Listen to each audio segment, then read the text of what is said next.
Okay, good evening to everyone. Gagawa tayo ng sariling ampalaya. Ito ay hugas na kanina. Tapos dahon ng kamuti, hugas na din, 2 piraso. Dahon ng sili, hinugasan ko na rin para mabilis, 5 din. Tapos dahon din ng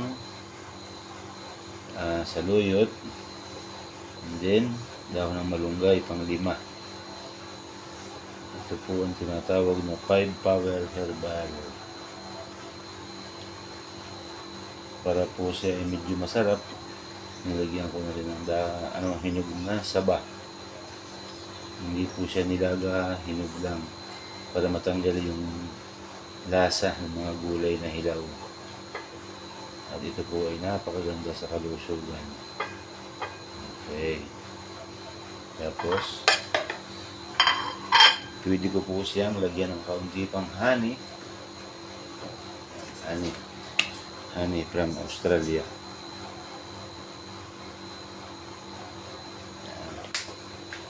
Tapos po, lagyan natin ng tubig. 1 baso. Para hindi mahirapan yung ating liquidizer. Hindi siya blender kasi 4 yung talim niya. Tapos, ito na po yung mix. Sorry, sala. Bakit muna? Nananalsik yan. Okay.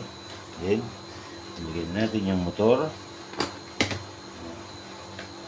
Tapos, yun na. I-blender na natin siya.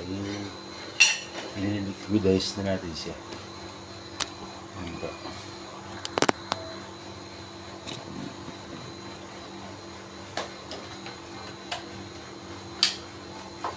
Alam po.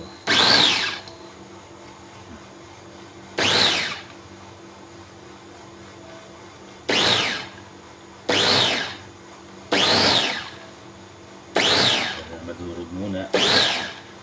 Tapos,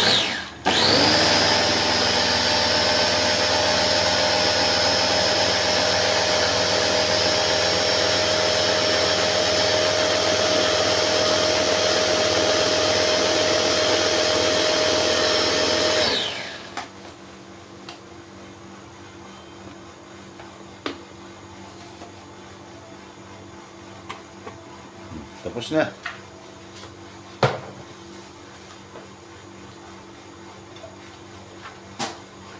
Pwede na nating inumin ang napaka-healthy gamot.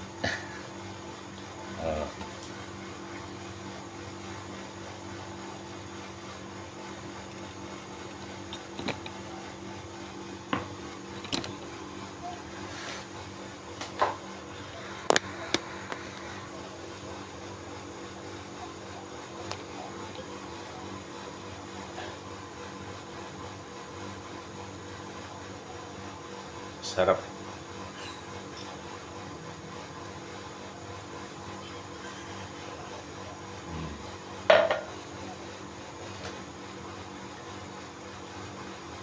Ganun lang.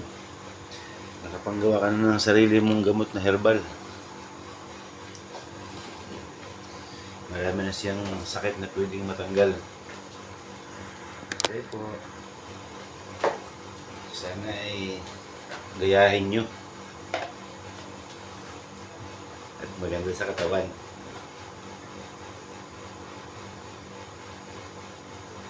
Dahon ng ampalaya, dahon ng sili, dahon ng saluyot, dahon ng kamuti, and then malunggay. Tapos para sumarap, nilagyan ko ng sabang hinog. Naging liquidize, parang tubig lang. Walang kasabit-sabit. Kung sa bata, kailangan siguro ay lagyan ng honey. Okay.